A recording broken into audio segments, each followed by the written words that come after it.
I'm David Clayton, and this is the Way of Beauty podcast, conversations on Catholic faith and culture. This is episode 14, Modern Medicine and Science Need Help, with Dr. Michel Akkad. So, Michel, you're a doctor, you're a philosopher, you're a scientist.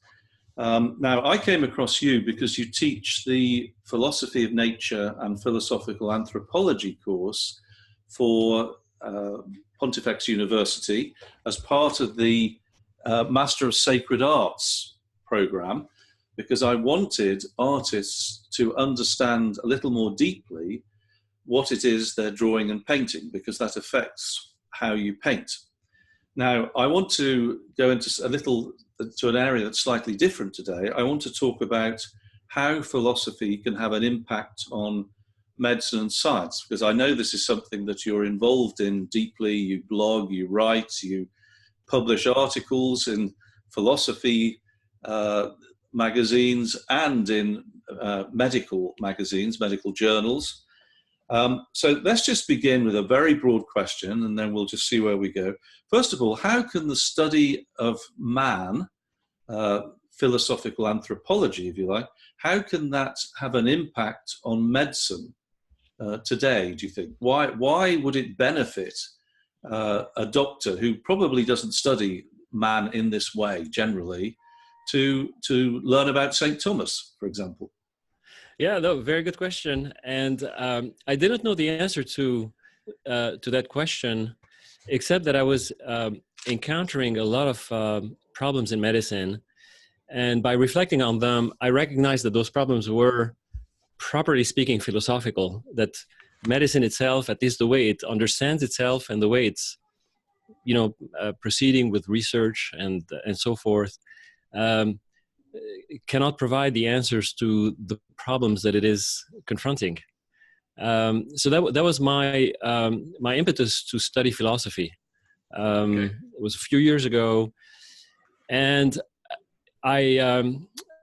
at that time, I was already writing about medicine, blogging, so forth, and it seemed clear to me that there was no real method by which doctors conceive of something as being diseased or healthy. Mm-hmm. The concept of health is not articulated in medical school at all.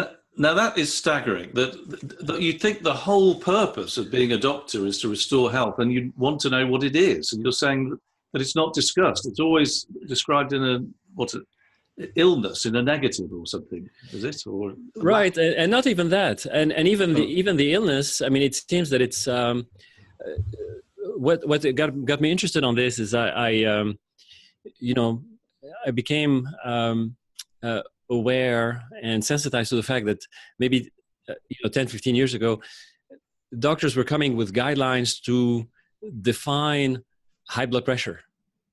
And they would say, well, hypertension, we've decided it's anything above 140/90.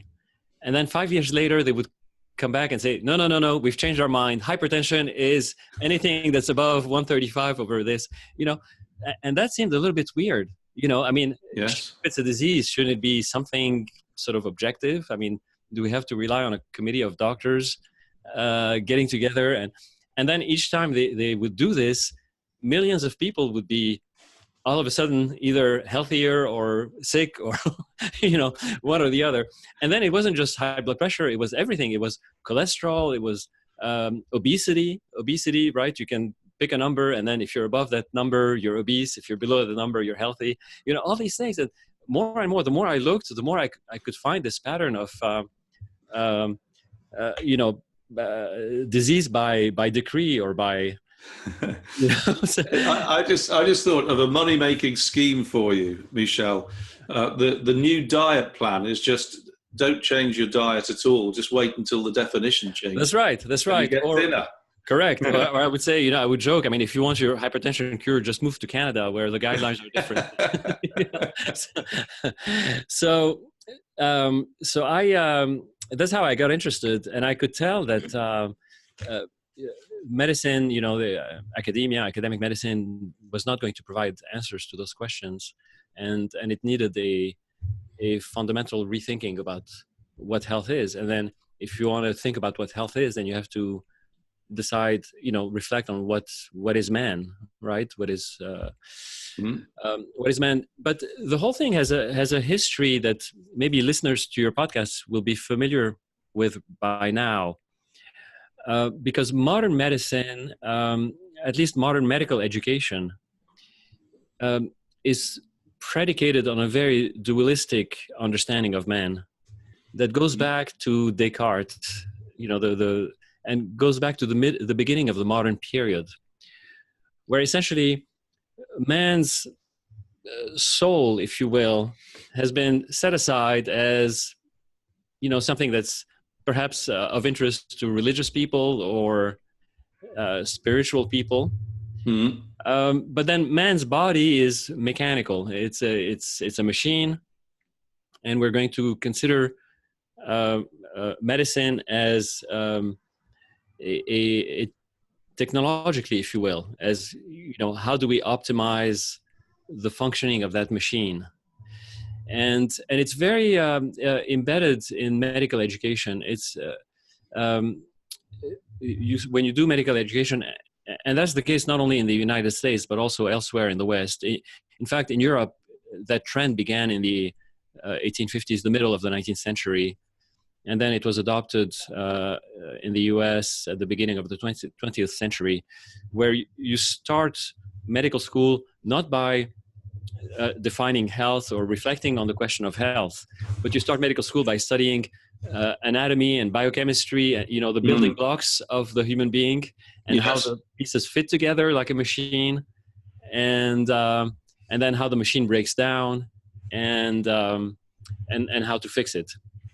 Now, of course, there is an aspect of being an organism, whether it's a human being or an animal or even a bacterium, that is mechanical. So it's not to deny that there's not a mechanical aspect to things, but certainly organisms and certain, and even more so human beings are more than machines. And that's an aspect that's completely neglected from medicine. And that is not just on a scientific level, but beyond the scientific level, that idea permeates the entire healthcare system, because it's on the basis of that idea that we have this industrialization of medical care, if you will, that is, people realize is so dysfunctional. And it's dysfunctional because precisely because it is based on a misunderstanding of what health is or what a human person is. Right. Are there some examples maybe that you could give us where this has an impact? You talked about moving to Canada to get the definition of health check. Right. Some more sort of ways of illustrating this, perhaps. Yeah, it has an impact in. First of all, and people don't think about it so much, but I think I'm acutely aware of this. The fact that doctors are licensed by the state. So you become a doctor when you're granted a license by the state on the basis precisely of your technical expertise. Okay, so being a doctor, where it used to be that at least implicitly being a doctor was taking the Hippocratic Oath, which is very important, and I'll touch on that in a little bit, because the Hippocratic Oath, I think, is correct in its understanding of what a human person is. The Hippocratic Oath, of course, being Hippocrates, the ancient Greek, just a creed for doctors, really. That's right. That's right. It's a profession, because you profess. Profess, okay. The creed, right? It's a profession. I mean, that's the origin of the term profession. Okay. And that's been corrupted to, right now, profession just means expertise, technical expertise. So it used to be a profession because you would profess that you would abide by certain precepts, and then you profess. So the beginning of the Hippocratic Oath is an invocation to Apollo and Hygeia, and the gods of health. Right, so you appeal to the gods of health that you will say such and such. So that's been abandoned, progressively throughout the modern period. In the last 100, 150 years, it's been abandoned in favor of the doctor as primarily a technical expert. And so on the basis of that idea, then it makes sense to grant a license on the basis of technical expertise. You pass a test, you demonstrate that you have the technical, know-how to fix things and whatnot. And then once you license doctors in that way, then you can start organizing. You're going to view society as a bunch of human beings whose health is not according to the machine model. They're all defective in one way or another, and you want to optimize the health of people, and you start thinking very much in terms of industrial processes. So you're going to say, well, healthcare should be provided, because then healthcare becomes a provision of a technical expertise, and you want to make sure that it's provided across the board in certain ways according to certain norms, and you're going to institute standards, and you want to make sure that from an economic standpoint it's distributed in the optimal way and all that, and that's where you get insurance, health insurance, which really is a nonsensical concept if you understand what health is. Health cannot be insured, right? And so you get the emergence of these concepts of health insurance, the emergence of definitions of diseases that are, highly problematic, and so forth. So that's how it impacts things. It does violence to people's intuition about what health is, and that goes not only for patients, but it actually goes for doctors as well, because most doctors go into medicine on the basis of a correct intuitive notion of what health is and what the point of medicine is and what the point of medical care is. They want to go and help people flourish, right, as human beings. And then they get completely confused when they go through the process of medical education, and they lose sight of what's important, and then they become channeled into this huge dysfunctional healthcare system. So if I was to summarize this, what you seem to be describing is that a misunderstanding about the nature of the human person makes the practice of medicine impersonal. That it does not take into account individual people, differences that would be recognized when you have one person in front of another seeking the health, trying to serve the other. Right. And the other thing is that I just wanted to say, we'll pause in a minute actually, but I just wanted to say that your description of the instinct of the doctor being good, they want to care. They want to care for people. They want to restore people to health, and their intuitive sense of what that means is right. That is so similar to the field that I know a little bit about, which is art, which is most people go into art because they like to draw and paint, and they're looking around them and they're responding to the world around them. It's only when they get to the art school that all these wacky ideas are fed into them, and and they pick up the video camera or whatever it is. So yes. Yeah, I think that's right. I think it pervades our culture. This misunderstanding of what man is pervades the culture. Right. Just hold on to that thought. I'm just going to pause for a moment.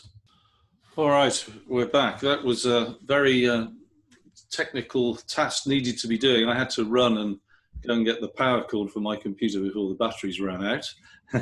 But so we were talking about the idea, really, this parallel that I'd noticed between medicine and art, which I wasn't expecting, in that people go in for the right reasons and then they get messed up when they go to university. Right.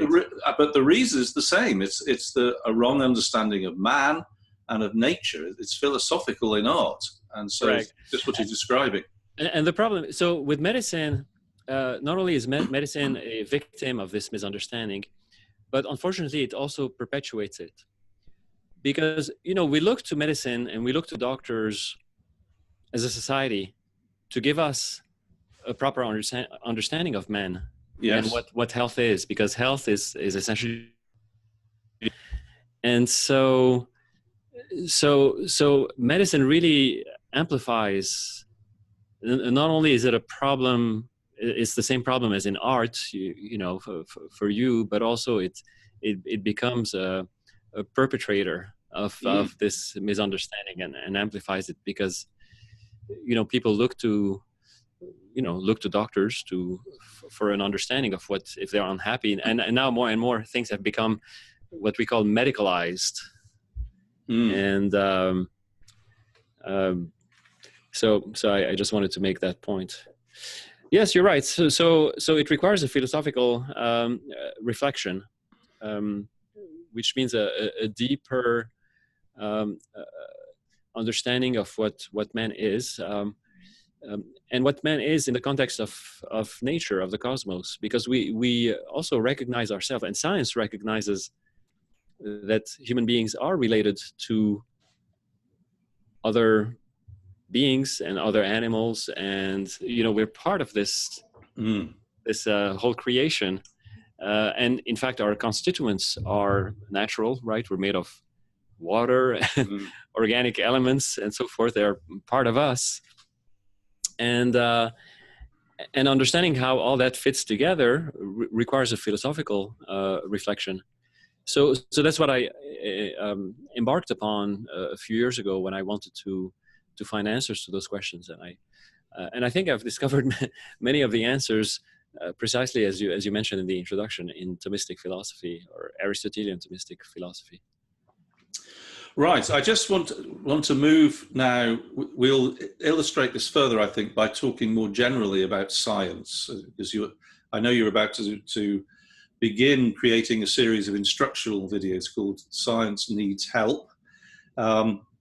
And I want to talk about that. And in doing this, we're going to sort of hop back into, I think, this connection between medicine, which is in part a scientific discipline, and anthropology and philosophy. But just before we do that, could you just talk a little bit? I want to have one example.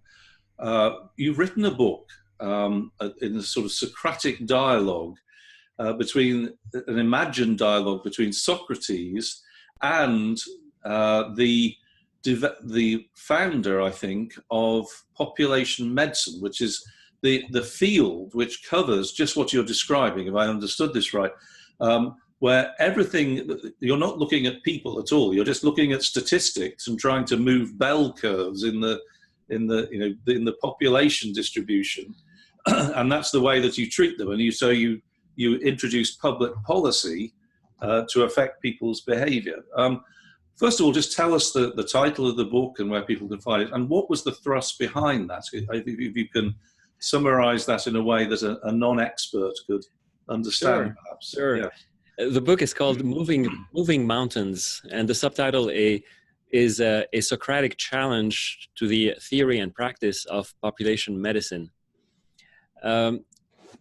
So population medicine, as you described, is it's a term that has come to the fore in the last 25 years. People frequently use the term population health in general. And that concept emerged in the 80s and 90s. And one of the architects of the idea behind population health is a man who passed away. He was a British physician and epidemiologist. His name is Geoffrey Rose. And he wrote a book to defend his theory of population medicine. And his book is called A Theory, or the Strategy for Prevention. It's for preventing disease and making the whole population healthy. And it's, as you described, it's a global view of population bell-shaped curves and statistics, and how we can move these curves from one, from an unhealthy situation to a healthy situation. And that's where I got that's why I call it moving mountains, because if you look at a bell-shaped curve, it looks like a mountain, so you want to move the whole mountain. And I stole the idea, and so I made it into a Socratic dialogue between Socrates and Geoffrey Rose, an imaginary dialogue. I stole that from Peter Kreeft, the Catholic philosopher, who has a series of books where he does the same thing. He has imaginary dialogues between Socrates and other famous philosophers like Kant and Descartes and people like that, which makes the book very, it makes books entertaining and engaging because it's a dialogue, and it's an easy way to introduce the ideas in question, in a dialogue format, especially a Socratic dialogue, because Socrates will try to, hone in on certain fine points and force the opponent to explain themselves, that sort of thing. So it's kind of a humorous format. But Jeffrey Rose is, in a sense, a representative of the trends, and but he took it to the extreme. He took it to the extreme of saying that individuals really don't matter, and it's not individuals who are healthy or not healthy. I mean, and it's what's healthy is really the entire population, and you have to judge the population as whether it's healthy or not. And it's kind of a crazy idea, and I hope that I make. I try to give him the benefit of the doubt, and I think I'm very charitable and allow him to defend himself in my book. You are, yes. But essentially, it's what it is. It's an idealism. It's a political idealism. So you can see in Jeffrey Rose's ideas, you can see traces of Hegel, if you will. Yes. Or things like that. So, and that has been medicalized now. It's using medicine to validate a political idealism, and the prescription, according to Jeffrey Rose and this movement of population health, are political prescriptions, right? So the idea, the way to health is through politics, of changing society completely in a radical way. Right.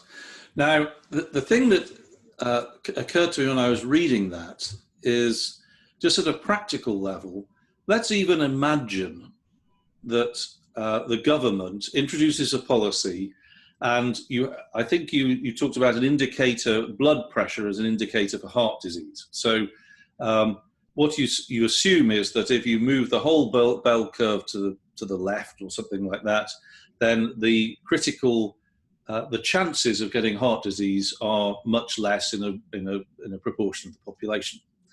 Now, first of all, if I've understood the difficulty of this, people are different. They're not statistics, and so for some people, they can be way above the line, but actually because of their particular makeup, it just isn't a problem. And the government is effectively legislating for them as imperfect people in a way, and they've got to change their diet. They can no longer enjoy going to McDonald's if that's what they want to do, because that's the end of the world. And whereas actually there might be no problem. Right, that's exactly right. But again, it's because his focus is has nothing to do with the individual. He's not interested, or the people like that are not interested in individual health. They don't understand it. They don't know what it means. And they have their view of population health is that all the bell-shaped curves are, in their proper locations. Yes. And it's crazy at multiple levels, because moving a bell-shaped curve like this assumes, number one, that you understand what's causing the curves to be where they are, and that the maneuvers that you do to move the curve don't have any secondary side effects, if you will. Well, that's the thing that always, that's the point that I thought, is that as we know from anyone who's studied politics or economics, there are always unforeseen consequences. So let's suppose you introduce a policy and you actually manage to move that bell curve. First of all, as you say, it's not absolutely obvious that means then there's going to be less heart attacks. We don't know for another 30 years, so they're not really held accountable anyway. But the other thing is that people have to do something. So if they're not going to McDonald's, I can use this, and I don't have a problem with McDonald's if you're watching, that they're not doing that, they're eating somewhere else.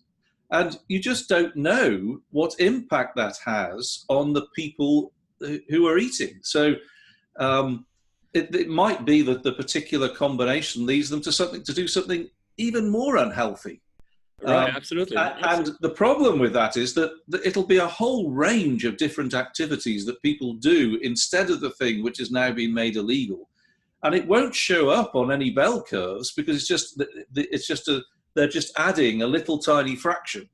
But the overall impact could be really detrimental, and there's no way of telling.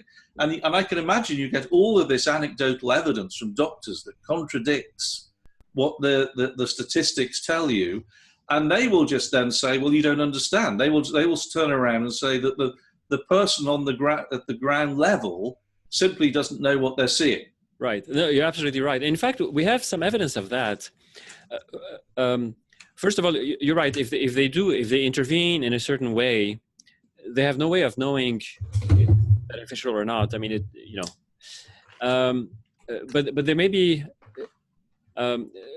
We have reason to suspect that actually it can be very harmful. Not only because it makes sense that it would be harmful, to intervene so drastically, but right now you may be aware that there's a lot of controversy about diets. Different diets. Yes. A low carbohydrate diet, a low fat diet, and whatnot. Yeah.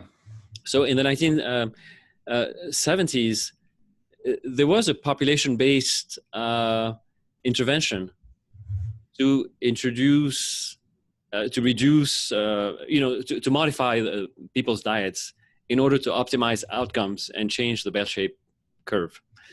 And people are now looking back at this and blaming those interventions on the emergence of the obesity epidemic, because obesity, starts creeping up in the early 1980s, and people are saying, well, we don't have any proof that that's the reason why. I mean, again, we're talking about historical events, so there's no proof in the scientific sense of anything. Yes. Yeah. You cannot prove or disprove, but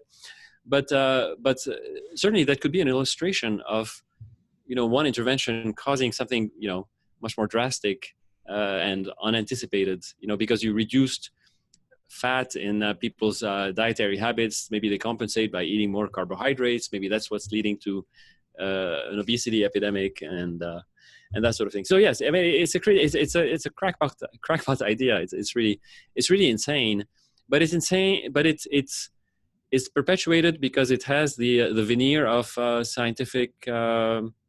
Respectability. They're mathematical formulas and bell-shaped curves and that sort of thing. Okay, and so we can come back to this on a future date because I think there's more to explore here. But that really is a nice little segue into. You mentioned this stamp of if it's science, it must be true, and people believe that.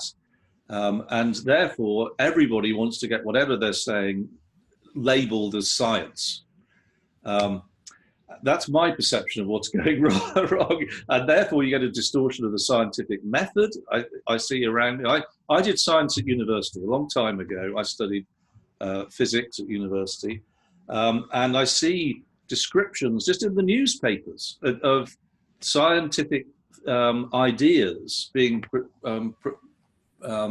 described as true, authoritatively true, but they don't even follow the scientific method as I learnt it some time ago. Now, you're about to do these instructional videos, and I imagine that what you're doing goes more far-reaching than simply asking scientists to do what they're supposed to do, which is stick to the scientific method. It's actually saying we could add to that method, because after all, it was philosophers who developed the scientific method in the first place. And so this could be enriched and added to through a good philosophy. I'm imagining that's what it's about. Tell me what it is. That's right. So when I started my study of Aristotelian Thomistic philosophy, then what you get there, you mentioned the term philosophical anthropology, which is one course about man, but really philosophical anthropology is just a subset of a philosophy of nature. Yes. Okay. So it's a philosophy that has identified correctly, as far as I'm concerned, perfectly correctly, the principles that permeate nature and that give us an understanding of how we relate to the the other beings in the natural world, including water. So how come is it that if I drink water, water becomes part of me, right? And how do I? And then when I die, I decay and I become part of the soil and so forth. So this interconnected cosmos that we are part of requires its own philosophical principles in order to make sense of it. Okay, so Aristotle, had provided that framework of understanding because at the root of it, it has a paradox, which is called it's the paradox of change. It's the primordial. It's the beginning, really, of natural philosophy among the Greeks. They wanted to reflect on this interconnected and interchanging world, but the question of change was a problem. How do you know that something has changed? Because in the question of change, we tend to focus on what's new in the change, but in change, there's always something that persists. Yeah, you wouldn't call it change if there wasn't something persisting in the change. Okay. yeah. So that philosophically requires an explanation, requires a framework of understanding. And Aristotle developed a theory with sort of pillar concepts, the concepts of potency and act, or matter and form, right? And I'm not going to get into them, but these are important philosophical ideas for us to be able to make sense of a changing world. Yes. In the modern period, starting with Descartes, and that understanding was rejected, and instead, what was adopted was a mechanical understanding of nature, a mechanical understanding of the world, that things are, to simplify, atoms in the void and atoms rearranging themselves, okay? And therefore organisms, trees, salt water or water, human beings, whatnot, is a rearrangement of, material atoms or corpuscles or little, beings like that. But philosophically, that is a problem. So if we assume, if we take on the reductionist, we're going to call that reductionist or mechanistic philosophy to translate the findings of modern science, then we misunderstand what nature is about. So science is great. What it does, its discoveries are fantastic and they're completely accurate, right? But it's understanding them in a more global framework that is able to connect all these beings, all these natural beings around us, connect them together properly. That is important. And the reductionist, mechanistic view of nature is correct in certain aspects, but incomplete, and it requires an additional principles of understanding.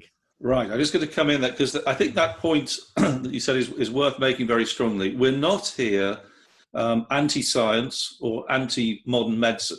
I don't want to go back 1,000 years and be without all the benefits of both of those fields. And it's that last point that's important. It's not that what we're saying invalidates very real progress. It's more that really there is an incomplete understanding of what it is and the context in which we can place all of this knowledge and understanding, which ultimately restricts its application, the benefits of its application. And also, I'm thinking, suggesting scientific and medical progress itself, that in the end, this incomplete understanding of what it is will add limits to the progress that can be made within those fields, great as they are. I suspect that's correct. Although we have to qualify that. So on the one hand, science continues to make progress in a certain way. Yeah. But where it doesn't make any progress is in rendering the world more intelligible. Especially insofar as we use a mechanistic or reductionist framework to translate the results of scientific experiments and scientific research into something that, we can talk about. If we Yes. use a reductionist framework, a mechanistic framework, it becomes more and more unintelligible. Right. Well, So yes. this is where philosophy is completes or adds to or provides a foundation for the work of science, primarily on the question of making sense, being able to make sense of the world around us. And so I'm thinking here, my mind's turning. So if science is analytical, it's breaking things up, and it's brilliant. So the methods, it's a wonderful thing. At some point, you've got to synthesize. You've got to bring it all together. And the difficulty is understanding that view of the whole. That's what seems to be lacking. Right. Its purpose, what it is, those relationships at the wide horizon. And I'm aware of this particularly because in what I covered, called the mathematics of beauty, which is really a sort of a science which is mathematically based, that looks at the whole. And it's not in contrary to modern science at all. It's just a different way of looking at the same thing, and therefore is complementary and could be added to what scientists do, I suspect. You're absolutely right. So that's exactly the crux of the issue. Science is almost by force analytical, because when you break down or when you focus your attention on the parts, then mechanisms is very helpful. Yes. You can understand the relationship between parts in mechanistic terms. So it's very, very helpful. But there's no concept. If you continue to adopt these reductionist view, there's no way to put it together as a whole, as an intelligible whole. And so that's exactly right. And it's so I'm optimistic because that's being recognized more and more, even among scientists, where they realize that reductionism is not enough, and now they appeal to. There's an idea called emergence, yes. Right? So there are emergence theories. Yes. So they would say, well, if we look at living organisms, they cannot be understood on a reductionist basis. But somehow, when things become complex as organisms, there are emergent properties that explain the whole, which is it's true. But the problem is that they assume that mechanism and reductionism works even for the atoms and the molecules, where even at that point, we need a more holistic understanding of what water is. Because water itself, in the correct Aristotelian Thomistic understanding, is a composite of potency and act, or of matter and form, right? So just simple water itself. So it's not that water is just a little planets, planetary molecules of H and 2 sort of, this idea of the atom, which is ancient, which actually we know from modern physics that this old idea of the atom that Descartes and Newton and so forth had in mind as being little planets, if you will, we now know that it's wrong, right? But we haven't been able to, to go back and say, well, wait a minute, that idea of the atom is wrong. What can we replace it with? We continue to think in mechanistic terms and reductionist terms. This is the pattern. I was just discussing this in a totally different context.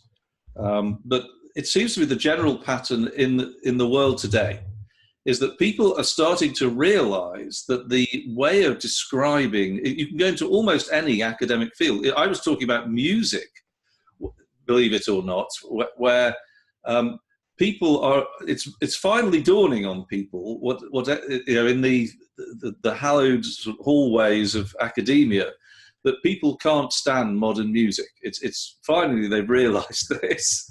Okay, everyone knew that years ago, but anyway, finally that truth has permeated the buildings of our universities. So the difficulty that they have is that they cannot admit that there might have been an answer years ago that they don't have to admit errors. Right. To me, right. And they absolutely cannot do that. Right. That's right. Because otherwise, their whole raison d'etre is undermined. All that university debt which they built up to get their PhDs, it explains that the whole thing was a waste of time. And so it's at the point of collapse, is how it looks to me. But it's not. These people who are there now are not going to change. They're looking for different justifications. Right. That's exactly right. Because I see it in science. So they recognize the problem that they're confronting, but any appeal to the ancient Greeks is immediately discarded or demolished. Any appeal to Aristotle is viewed as suspect or unlikely to solve the problem. So I'm not sure how to deal with that problem. I don't think it's going to go through academia. So as you mentioned, I have a little project to try to bring these ideas to the public directly. So the good news now is that it's pretty inexpensive to put together a website and a course and try to tell people, tell them about these ideas that are old and then applicable. Now they're old, they need to be dusted up a little bit, they need to be clarified, and then we need to see how they can apply to the very good findings of modern science, right? Yes, and the trailblazer for me, and I'm not an expert philosopher at all, is Father Norris Clarke, who actually Father Brad, the person who introduced me to the writings of Norris Clarke is Father Brad Elliott, who we're meeting for lunch next week, and actually has just done a podcast with us. And by the time that you're watching this, he will have been a couple of weeks ago, actually. But to those who are listening or watching, but he pointed me in the direction of these really quite slim books. But he is a genuine. He died just a few years ago, but he was a genuine philosopher who knew how to think Thomistically based upon the new evidence from the world around him. And so he wasn't trying to fit everything today into this sort of medieval box of the way that people describe it. He was using the underlying principles and applying them. And it seems to me that's what you're saying needs to be done. We need to acknowledge that the data is different now. And so we might actually draw different conclusions from Aristotle or St. Thomas in some cases, even when thinking Thomistically. Right, absolutely right. Yeah, because in those days, the distinction between the proper work and focus of what we now call science was not clear, as opposed to the proper focus of philosophy. The two were frequently intertwined in the philosophy of nature, so throughout the medieval period, when in fact there are two different sciences. There's the natural philosophy, which is a science in the sense that it's aiming at providing certain knowledge, right? Knowledge we can be sure of, a science. And then there's the experimental sciences, the modern experimental sciences, that also provide certain knowledge, but it's a knowledge that for the experimental sciences tends to be focused on the quantified aspect of the natural beings, right? And the two work very very well together. In the Middle Ages, the distinction between the two was not clear, was blurred. So in essence, the divorce between philosophy and science was necessary and I think helpful.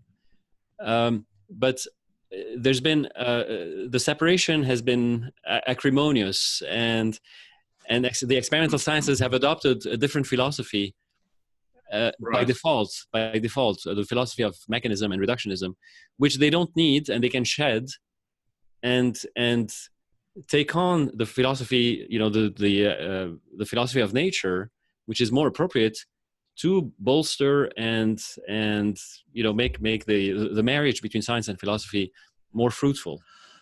Yes, we've alluded to this example of how when you get deeper and deeper into the analysis, and so the assumption of modern science, it seems, if I can say it in a broad brush way, is that we know what all the parts are doing. You just have the vector sum, and then we know what the whole is doing. And the problem is that the deeper you get into it, we find that things don't behave scientifically, if we can call it that. The behavior, they don't behave mechanically. Right. Yeah. So there's something very different going on when you look at a quark and when you look at an atom, or when you look at an object such as a person that is made of. And furthermore, you have these different modes of behavior. And what you're describing, what you use this word emergent order, which I'm interested in. We've done a past podcast talking about this idea, because it seems to have an impact when you talk about society, about mankind as well, that society as a whole behaves differently from individual people in some ways. You can observe trends which are not observable when you're just looking at one. And therefore, one thing occurs to me that philosophy can add is the idea of, if the technical phrase would be substance, but something is an entity. It is a reality. It's not simply, a person is a person, a noun, and that actually is important in terms of what it is. It is not simple. I am not simply a collection of atoms. A person is a distinct entity, a substance. And actually, that's what science appears to be grasping for, but can't bring themselves to do it. Is that fair? No, that's exactly right. That's exactly right. I mean, the rejection of substance at the beginning of the modern period was explicit. I mean, the rejection of the concept of substance, the concept of form, right? Substantial form. Yes. So that's what we need to recover, to understand properly, understand how that works, and then apply it. Because you're right, science has no way to account for whole beings, for individual beings. It can only see them as collection of things. Yes. Right. It has no concept to explain what makes you more than just a bag of calcium and water and proteins and that sort of thing. Right. But as I said, the concept of form and substantial form and substance, the nice thing is that even though you have these emergent sort of structures, the same principles permeate throughout the different substructures, right? Philosophical principles. Correct. Yes, the same philosophical principles are present even when you go down to the level of the molecule, down to a certain level. So here I think there's philosophical work to do, which I'm interested in. Do we stop somewhere? Below which we don't. These principles are no longer have. I mean, it's not that they're no longer applicable, but they need to be understood properly. Right. We have a way of talking about atoms and quarks as if they are little substances, little bodies. Yeah. But they're not, right? So we get fooled. That's interesting, because I remember I had a conversation with you in the past, and what is the fundamental substance, the building block? And if I perhaps explain this a little more, but you said it's not the atom or the quark, although that's what the scientists would say. It's actually the molecule. It's at the level of the molecule, although I wouldn't call it the molecule itself. Okay. I think the concept that we need to understand is the concept of element. What is an element? Yes. Okay, right. What is a physical element? And so that's a work in progress. But you're right. You're right. There's a level of elements, and then below the level of that element, then we're talking about something that Aristotle would consider primary matter, and it has so what science subatomic physics is talking about is, I think, the organization and the disposition, what's called the disposition of primary matter. And the evidence that you would cite, and this point has to be made, that this is a wide open field, that we need philosophers to think about this, right, because it hasn't been addressed. So right, it's very exciting. It's not like you're saying, I've got the answers. You're just saying, right, this is what we need to do. But the evidence that you're looking at, if I remember, is the natural cohesion of these things, that a quark doesn't exist on it. It jumps, it wants to join in with something. And at the some level, there are things that are happy to exist as on their own. Right. Whereas some definitely aren't. Correct. And we recognize, so the human mind, I mean, that's the definition of a rational mind. Yes. Is to be able to recognize these, whatever is a substance as a substance. Okay. Yes. And so we naturally distinguish, which actually fools people, because or scientists, or who are, if they're adopting on the one hand, they think they're adopting a reductionist mechanistic understanding of the world. On the other hand, they intuitively recognize substances as such, right? And but so it's important. I mean, that's the rule of philosophy. The rule of philosophy is to make explicit these ideas so we can talk about them, and we see that this has consequences. Going back to your population medicine thing, there is somebody trying to pack all this together and describing a false entity because deep down the problem there is philosophical, a misunderstanding of man, of society, of community. Correct. That leads to this wild view that has consequences, and you talked about that all the obesity due to opting for low fat, high sugar, and so right. It does. The concept of health, properly speaking, pertains only to substances, pertains to wholes. It doesn't pertain to populations. It's only, it's a bad analogy to talk about the population as if it were a substance. Right. Although a population in certain aspects, can have, some cohesion through its culture and whatnot, but that requires its own sort of philosophical treatment and that sort of thing. So yeah, it pervades everything, and it's very violent. So what it is, it's violence against nature. Because what we're talking about, the proper philosophy is a natural philosophy, is a philosophy that explains nature. Mm-hmm. And if we deviate from that, it's funny because that's, in Aristotle's language, the term violent motion is opposed to natural motion. You have natural motion, you have violent motion. Okay. So if we misunderstand nature, then we're engaging in violence. At so many different levels. And I'm thinking that just to come back to the idea of health, and maybe we'll round the conversation off. There are so many directions I want to go. I'm going to invite you back again, Michel. But it seems to be that we can't consider what it is to be healthy without an understanding of what a man ought to be. Not just what he is, but what he ought to be. In other words, there is that, what philosophers would call teleological understanding, that we are going somewhere in life and we have to be equipped to do it. We have a purpose. And we can't begin to describe health, I think, without that. And so it's not surprising in some ways that the idea of health would just be ignored. It's an awkward thing to deal with if you don't acknowledge purposes and an end for man, because that gets you into metaphysics and faith and theology. And we can't have that.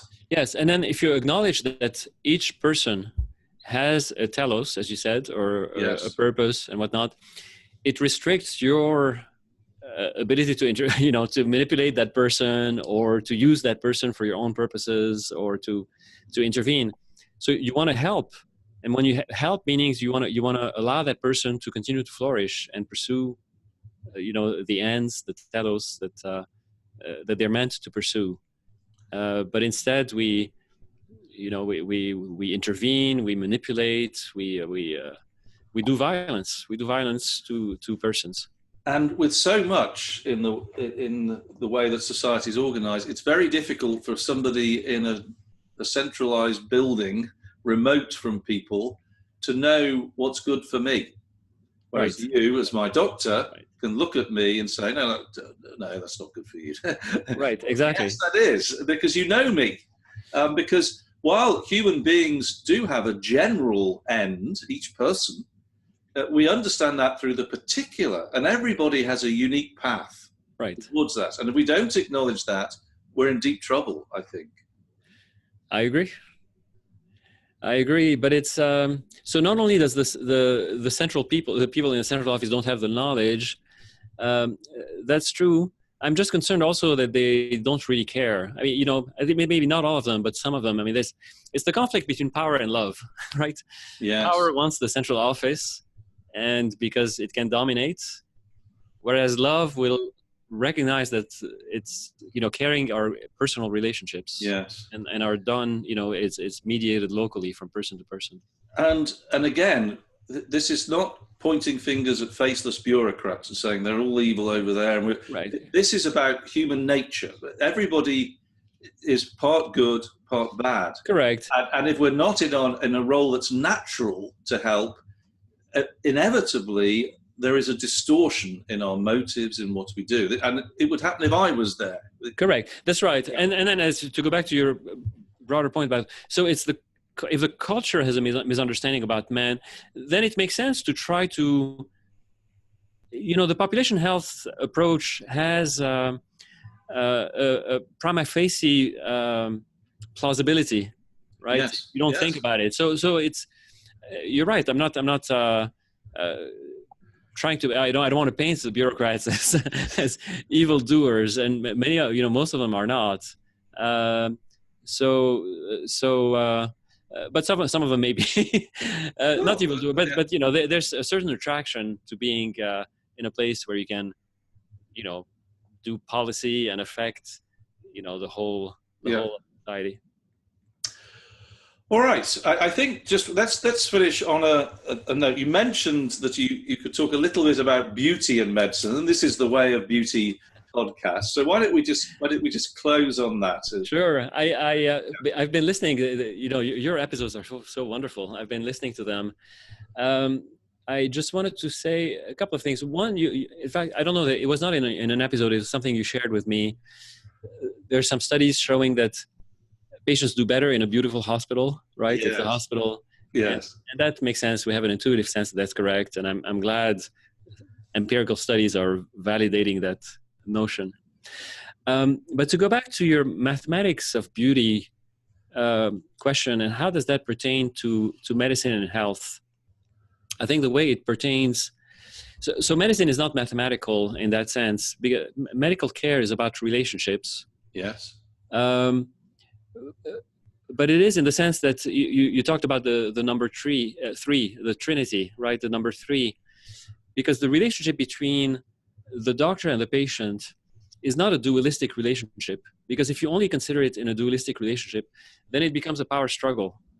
The patient wants to, what's patient autonomy versus the doctor's prerogatives, and then they say, well, let's compromise, let's find a balance. No. Yes. So that's the wrong way of thinking about it. The right way is both working for the sake of health.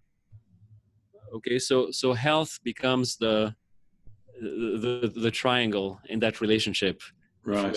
The third point, which is how Aristotle talks about friendship, right? So friendship, two people getting together for the sake of a transcendent third, or I think that's Father Bishop Barron's rendition of it, and that sort of thing. So the number three is present in the doctor-patient relationship, and that's also misunderstood nowadays, because people who are concerned about this violent and depersonalized healthcare system we're in, they say, well, we need to reestablish the doctor-patient relationship. Yes, that's very good, but they don't understand it. They don't see what binds it together, and what transcends the two individuals that are part of the relationship. And this is the health not only of the patient, but of the doctor. Right, exactly. As well, because he is fulfilling his role as a person. Right. And as you say, that's another way of, I always go back to St. Augustine. So he talks about the lover, the beloved, and the love as a separate entity. And he said that when we have, going back to St. Thomas, each person, each thing that is it is aliquid and res, the thing and the other thing. In other words, everything is in relation to everything else. But when people are in relation, I am in relation to you. To me, you're the other one. But to you, I'm the other one. Right. And so we are in relation with each other. And what makes that relationship properly ordered is love. Right, exactly. Even between interviewee and interviewer, there is, when they're fulfilling those roles well, it doesn't become contentious. We know lots of contentious interviews, but actually it's one where each person is fulfilling a role that is bringing forth something that is wonderful to see. So I'm going to end there. I'm hoping that this has been an interview which has brought forth such a shining light of something that is good. I've certainly enjoyed it, and so have I, David. Thank you so much for bringing me on. It's a pleasure. Thank you once again, and we're definitely going to see you again. All right. The Way of Beauty podcast, conversations on Catholic faith and culture. For more information, go to thewayofbeauty.org, and if you want to buy the book, go to amazon.com.